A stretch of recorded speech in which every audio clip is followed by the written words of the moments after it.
Hi, everybody. Welcome to the panel for this set called The Best We Could Do, the title of which is from T. Bui's graphic novel about intergenerational trauma, the Vietnam War, and refugee subjectivities. So the most of the panel discussions will deal with intergenerational trauma, but also the kinds of loving memories that are encased in the family space. So we're going to go back and forth between love and grief, joy and melancholy, because I think those are the kinds of emotions that really pull this powerful set of short films together. So I'm going to introduce myself. My name is Lan Zilng. I'm a professor in the Department of Cinema and Media Studies at USC. And just some context, I've worked with VIF for a very long time. I think it's been 15 years now.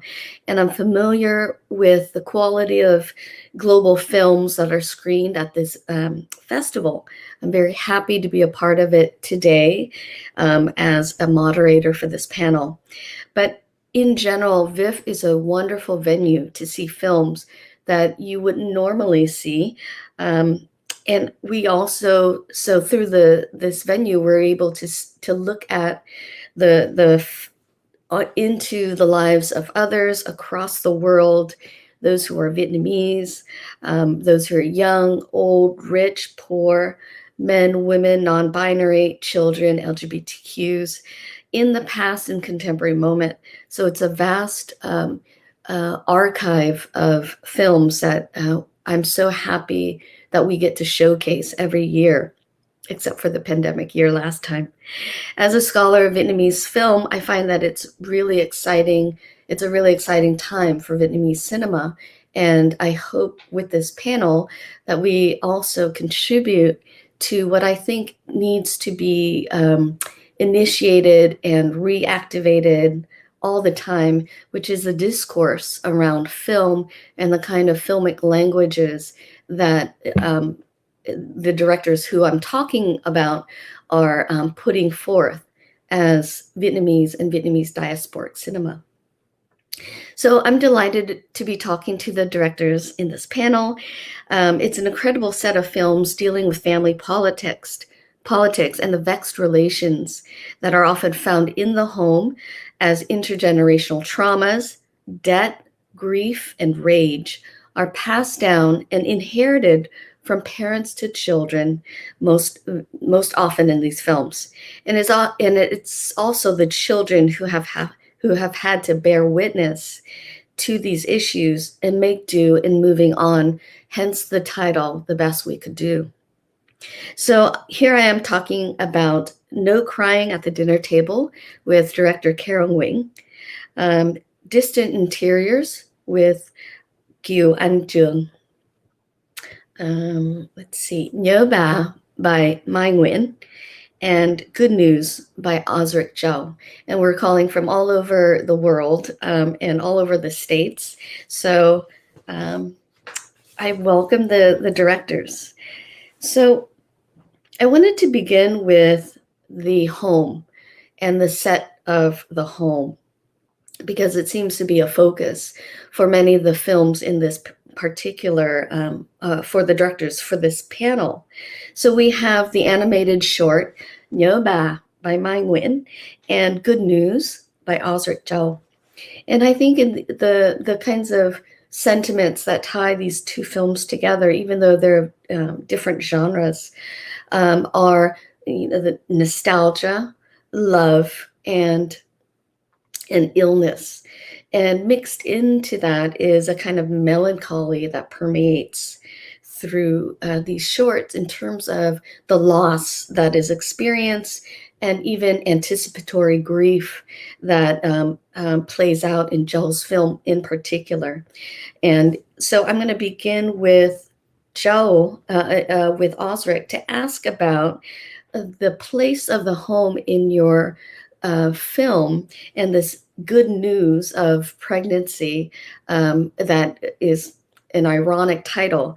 But so, can you talk about the space of the home for the couple that's centered in your film, and what kinds of emotions were you thinking about evoking with this work? Um, for me, the idea that I want to explore is just the sense of just that moment of bittersweetness at the end. It is good news to some, but from another perspective, it's not. And I think I was exploring a lot of different subject matters between my own relationship with my parents, and how, well, two things. How there's a lot of things that I know they kind of harped on me as a kid, and I just never knew how to appreciate them until I got older. And then also the fact that I was almost like grown and raised to go to school, get a degree, get a career, have babies. I'd have 3 of them by the time I was 25, and, that white picket fence, like, that whole idea was so deep set in me, and so I kinda rebelled against that, and I rebelled against so many things, but at the same time, the older I got, I almost always finally came around to seeing my parents' side of things, and at least understand their reasoning, their why, their purpose for how they tried to raise me. It Yeah. was the best that they could do, and I don't know if it was necessarily right for me, but I grew to love the intentions behind every single motive that they've done, and so in exploring an unplanned pregnancy, I'm at the point where I definitely don't want kids, but I was trying to explore a world where maybe I wouldn't mind, and this was a situation that came to mind. I'm like, okay, what if there's always a silver lining. There's always like another side to it. And I was just trying to paint backwards from a moment where, I'm seeing the exact opposite of what I wanted, but I also wanted it. And there's so many conflicting feelings and emotions. And so for me, that good news started with that last scene. And then I worked my way backwards from it and then got to my beginning. Yeah, no, thank you for adding so much insight to your process into the film.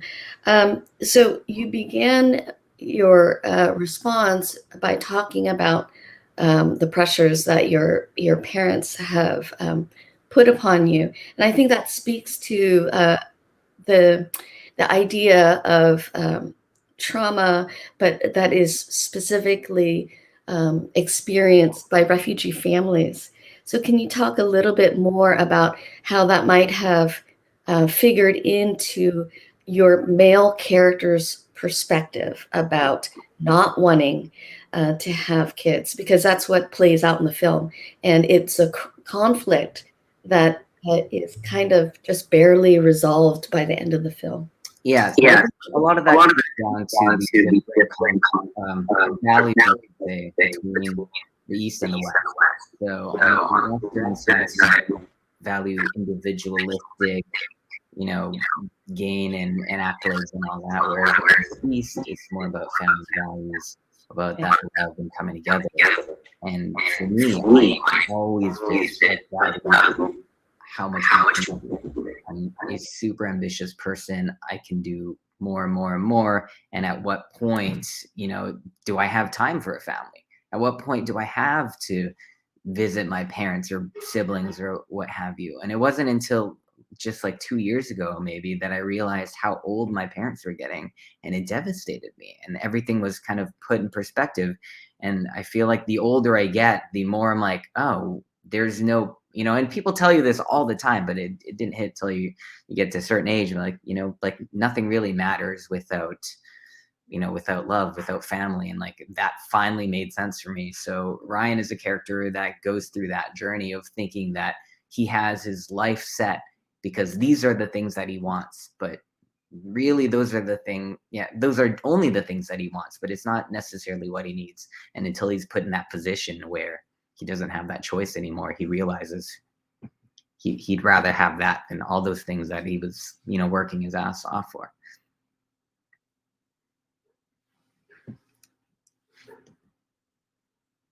Um, yeah, so yeah, Ryan's character is really interesting, and um, I just wonder too if you could talk a little bit about the illness that closes the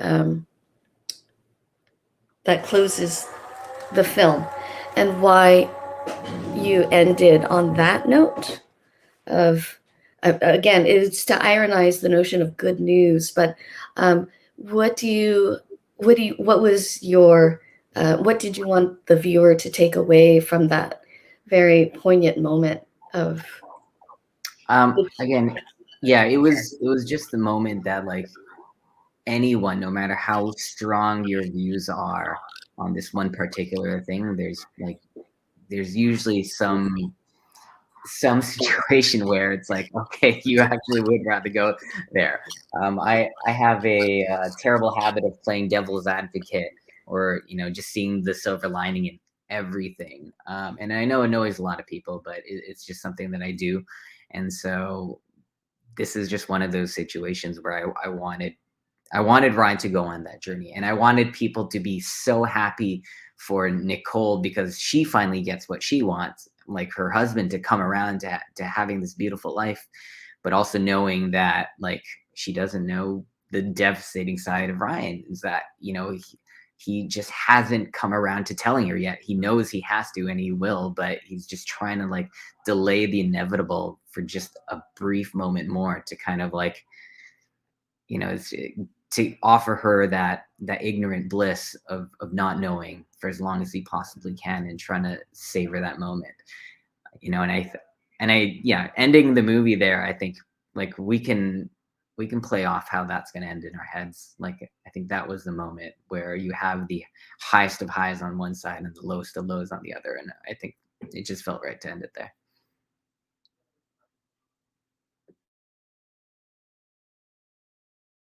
You're mute again, La. oh, There you are. okay. I wanted to go from Osric to Mai's work, because I think the thread about of your end of the ending in Osric's film about the love that brings the two people together, but that in the near future there's still going to be struggle, and I think that the ending is poignant and ambivalent in that way, because we still have to deal with perhaps life and death.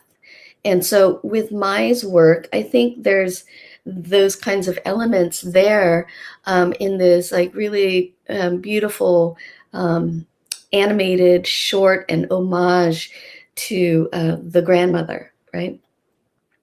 And it's different from the other films because it is animated, but I assume that the music and the voice are yours, or you composed it. Okay.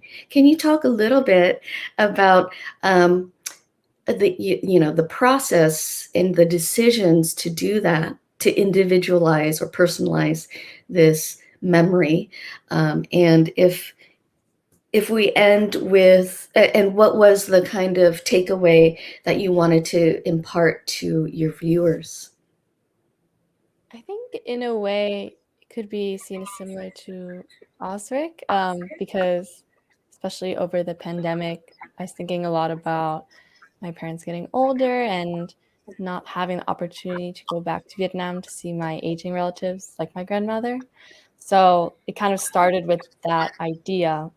And like I made a painting, which you see in the film. And then after that, I wrote a poem. And then I set it to music. And then somehow it all came together in this film. So I think my process, it takes a little bit of time, but I think it's good to be patient with it because I'm happy that it came together like this. And Mm. I think it's hard for me to say there's something really particular I want my viewers to have because um, it was almost like a therapy for me. And then once I had it all together, I felt like I really need to share it with my family, but if there's a way, I could share with other people too who might feel something similar. Right.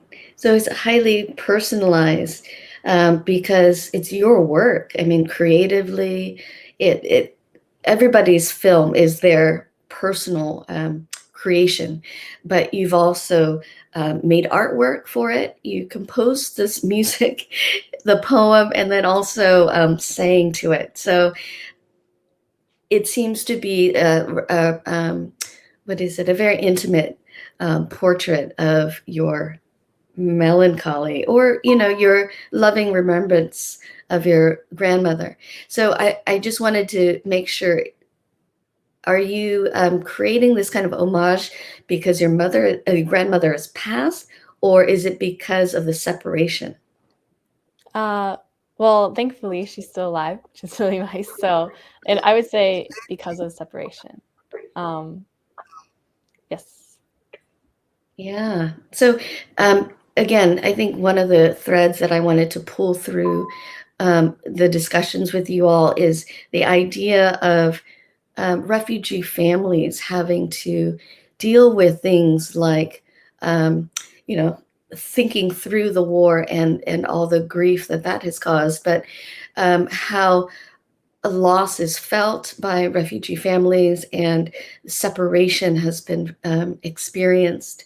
So, can you tell us a little bit about that separation between your family here and then your family in Vietnam? So in my case, my parents came to the US in the 90s or so. So in that way, I think our situation may be a little bit different in certain ways from maybe some families who came from the South, or like especially during the wartime. But I think, like, as just a personal experience, like it it can be really hard, I think, to know that I I I don't really feel quite at home here in a way, but I also, when I go back, then I feel like I'm not at home and I'm also missing home. It's like always being straddled between two places. And it isn't it's just coincidental that I live in Boston and it happens to be like as far away from Vietnam as you can get, but that definitely doesn't make it any easier. So I think it's really interesting to, when I meet many people who are children of immigrants, who are immigrants, like we all share this sense of often like wanting to go home or like see people that we miss. But like it's always something on our mind, and especially me growing up, like how expensive and how far away it is.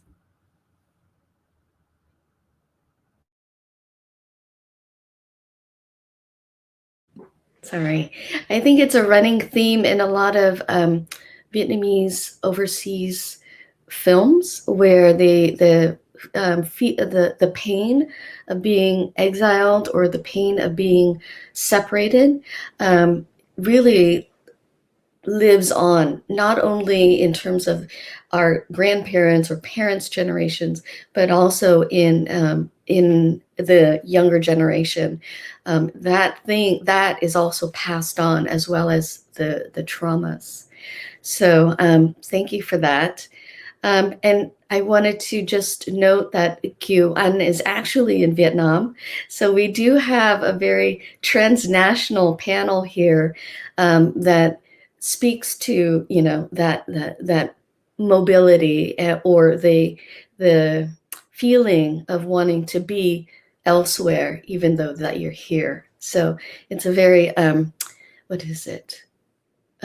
It really resonates with me as well as a refugee and as a scholar. So I'm going to move on. And Osric, if I know that you might have to leave, if you need to leave, then I just wanted to say thank you for your participation. And I hope to see more of your work in the future. Thank you so much for having me. Very excited to watch everyone's film tonight. Okay, so I'm going to move on to our next panelists.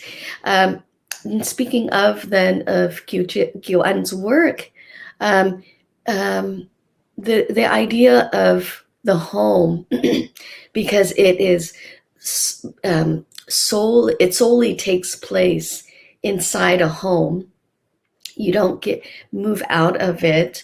That's part of not only the content of the story or the film, but also your film technique, right? It's the way that you capture these kinds of smaller um, dynamics in a family. And I thought it was a beautiful portrait of a familial intimacy between the grandfather, the mother, and the daughter.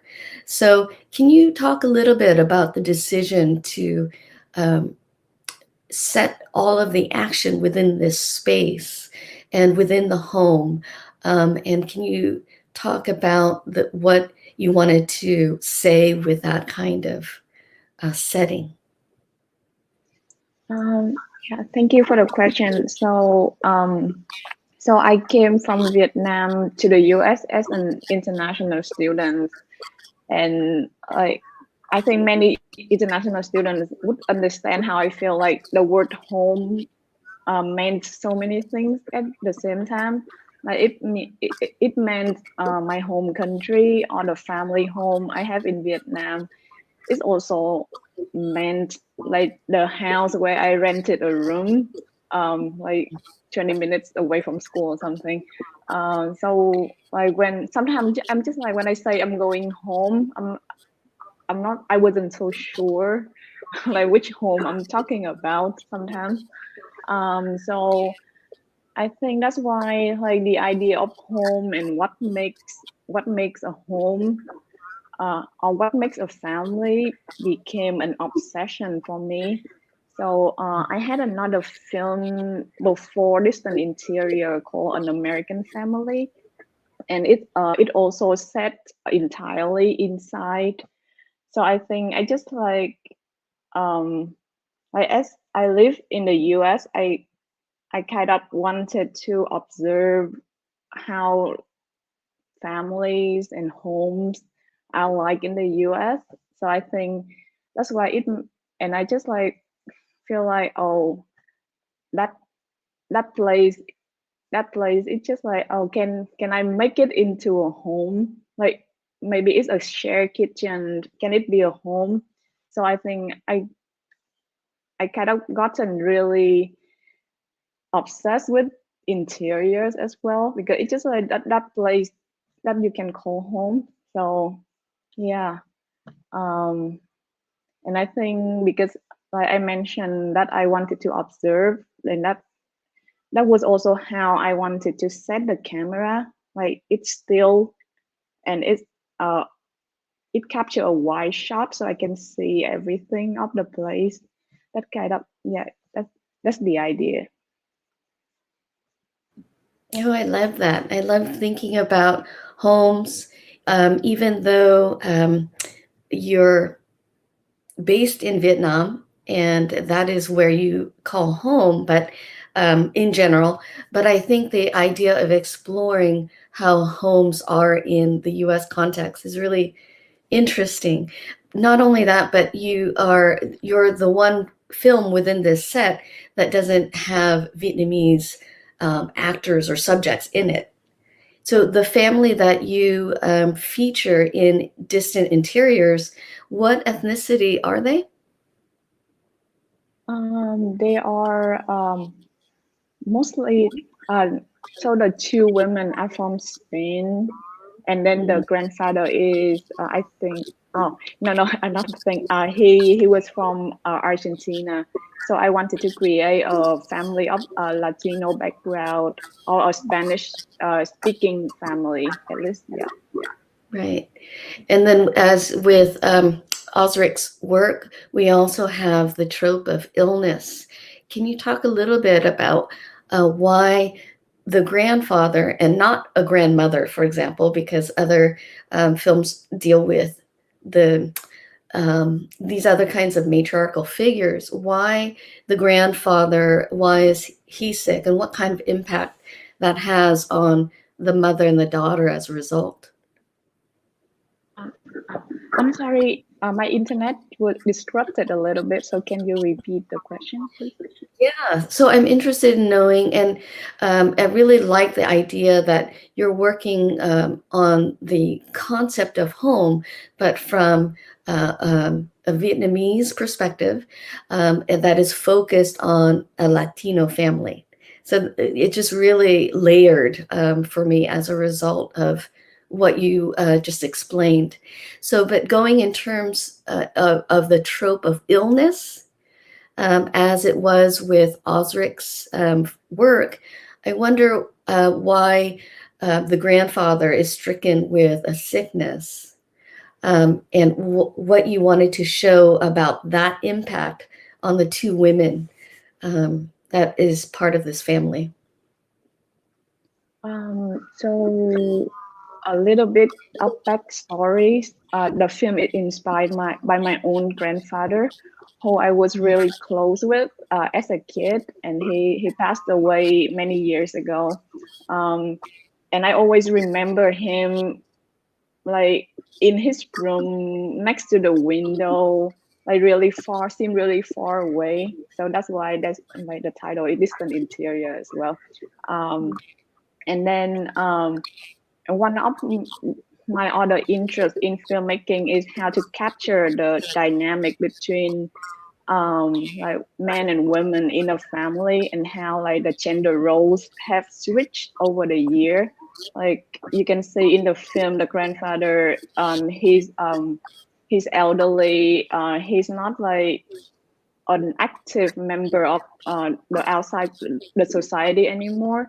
But then you have the mother and the daughter who are still young, and they work like they would come in and out of the house, but he just mostly stay in there. So I think I wanted just like to show that this is like how gender roles has changed as well. And then I think the dynamic is just because everything is contained in such a kind of small space. So I think that like the conflict seems to be, even though it's understated, but it is always exists. Like the grandfather would want to do more for his family, but he just simply can't.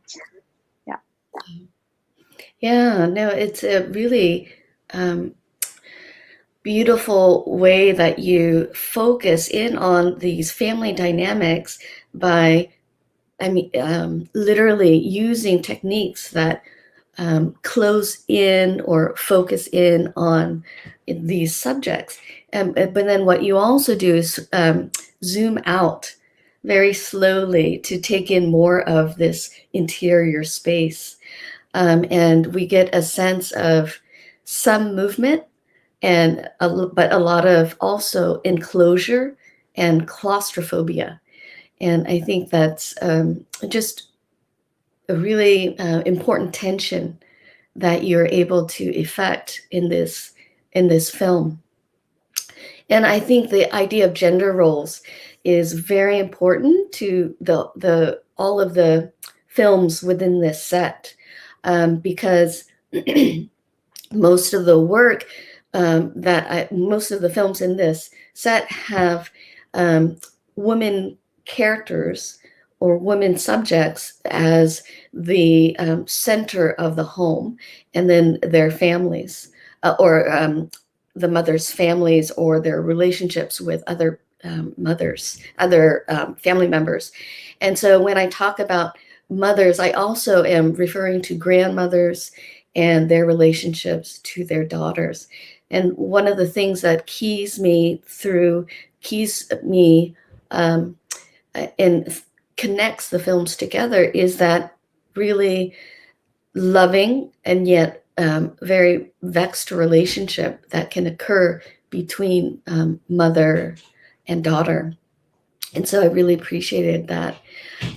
And because I'm a feminist film theorist, and in general feminist, I'm interested in these questions of gender, and I'm interested in thinking through how men and women have experienced trauma, traumas from the war, traumas from migration, and the traumas of being in a place that is not your own, which connects the films together, and how it is that it is often women, because we're the nội tướng in the family, right, the general of the house, has to manage the emotions and the grief of what happens in the family.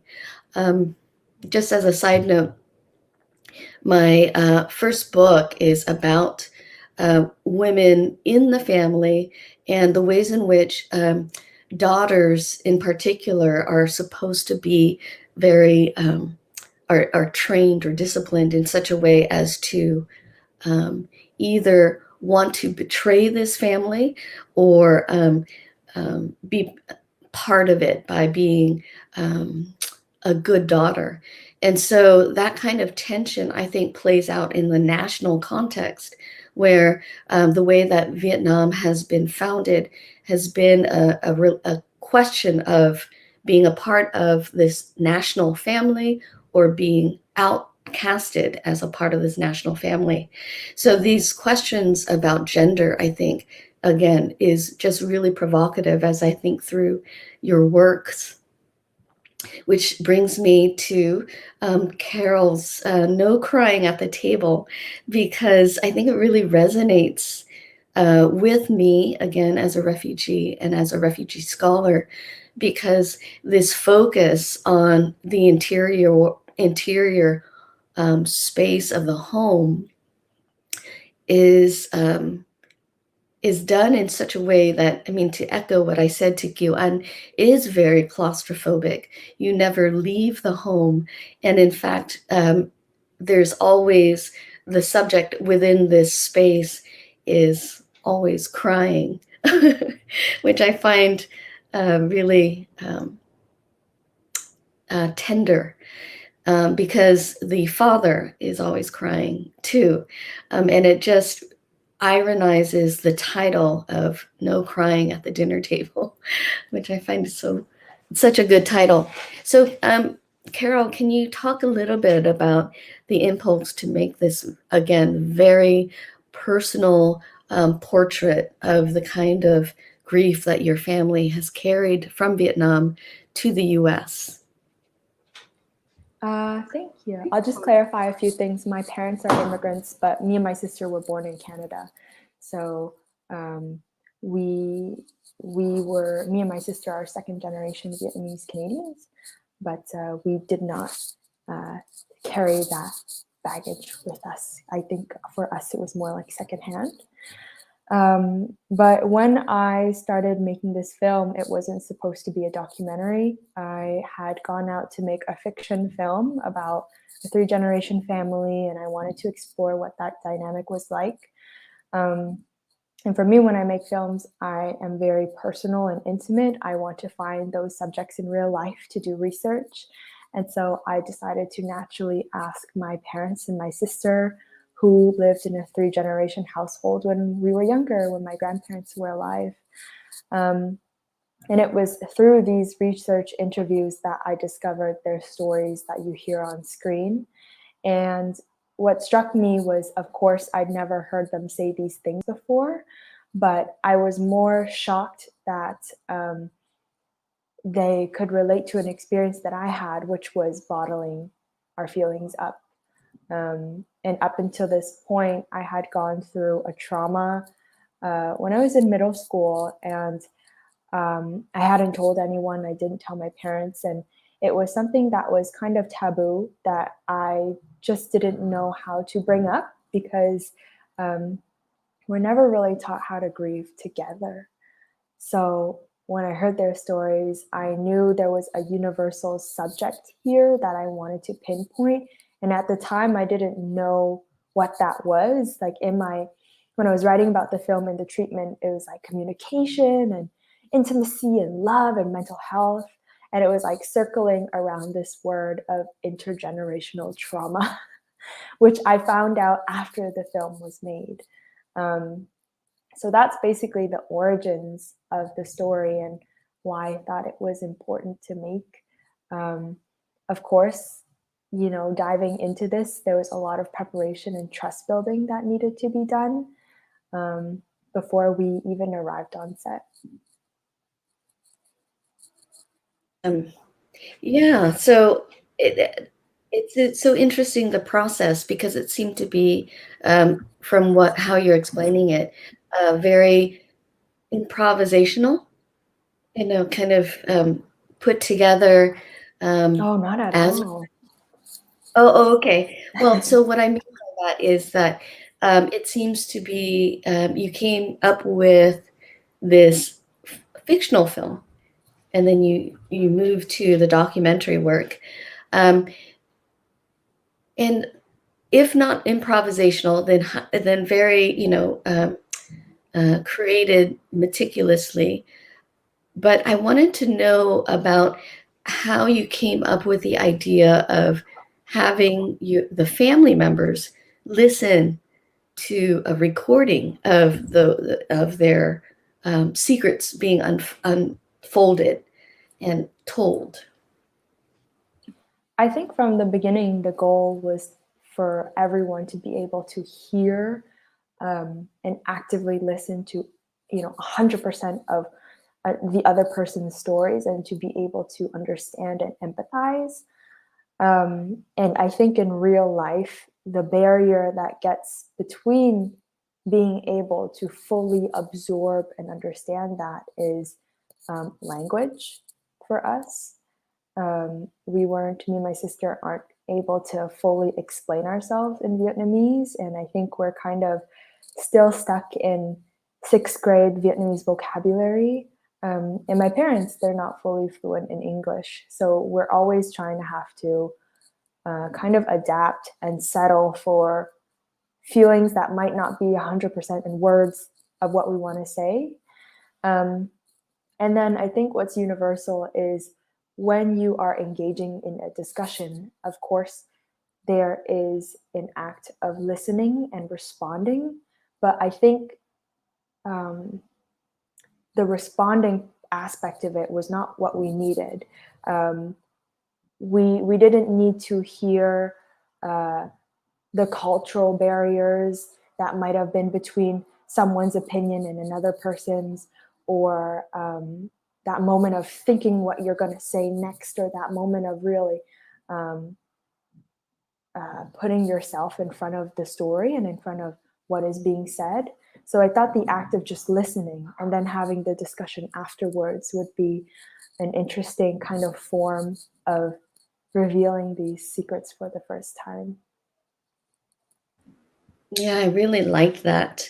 That you capture their emotions while they're hearing their own words speak their stories. And in terms of the stories themselves, there's a lot of loss and grief in the stories that unfold. So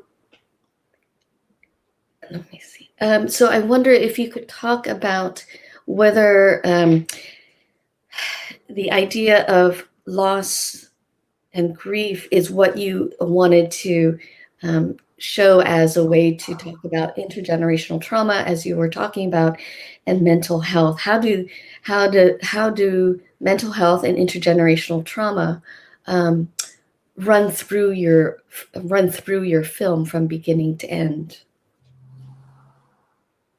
I think, as you can understand through my film, the grieving process was something that we never really learned how to do together. And we were never really taught to discuss our feelings, because oftentimes these negative feelings can be seen as weak, or from our parents' background, it's oftentimes better to just let go and to move on, and it's easier to sweep things under the rug sometimes, and to actually sit down and understand why you're feeling this way, where does this come from, and why the pain hurts so bad. And that is simply, I think, a tool that we learned from our parents, who had to use that as a survival mechanism when they went through war, and their parents when they went through war and colonization and so on and so forth. So I think this grief and using and learning the tools of how to unpack our grief is something that we always have to kind of learn and unlearn as we get older, and maybe do it together with our parents. Right. So, and I think again that learning process is part of the issue of being displaced as a result of the war, or being economically displaced, or because of migration. So, the panel, I think, really comes together powerfully on that idea of how you're expressing both love and grief in these films that run through these kinds of family dynamics. So I've been told that we're at the 40-minute mark, unfortunately, but I just wanted to ask one last question to you all. What is your next film about, or what are you working on now? And anyone can answer first. I can go first. I just got back to Vietnam last year. So now I've been in the US for like 9 years before that. So I'm just trying to, I guess, get back on my feet in Vietnam. In terms of upcoming films, I don't really have any plan to shoot one soon. But I was writing some short film scripts and stuff for like the competitions in Vietnam. So yeah, hopefully I can write more and then enter more competitions and stuff like that. Yeah. I'll go next. I think I'm in university right now, and I'm actually doing a sculpture class. And I just mentioned that because I think, like, who knows what can turn into a film, but the theme of my sculpture is the kitchen, which very much is inspired by my relationship with my mother. Surprise. And thinking about what tools do we have at our disposal, and that feeling when you're in the kitchen and maybe you have the ingredients but you don't have the tools, or maybe the other way around. I think, like I mentioned with my film Yova, like, my process is so all over the place, but maybe it'll turn to a film. Who knows? I'm working on a couple of projects right now, a feature doc, I'm in post-production for a short fiction film, and we're going into production soon for a short animation about the identity crises of going to your motherland for the first time as an adult. Wow, that sounds so great. All of your projects or your processes as well. I wanted to thank you all for joining me in this conversation about your work. And I wanted to thank Viv for providing this kind of space or platform to talk to filmmakers and to know, to get so many valuable insights on their work. And thank you to those participants who are listening in, or who will be listening in once we upload this video online. And I hope to see you all next year at VIF in person. And thank you again, and we'll see you soon. Bye. Thank you. Bye, everyone.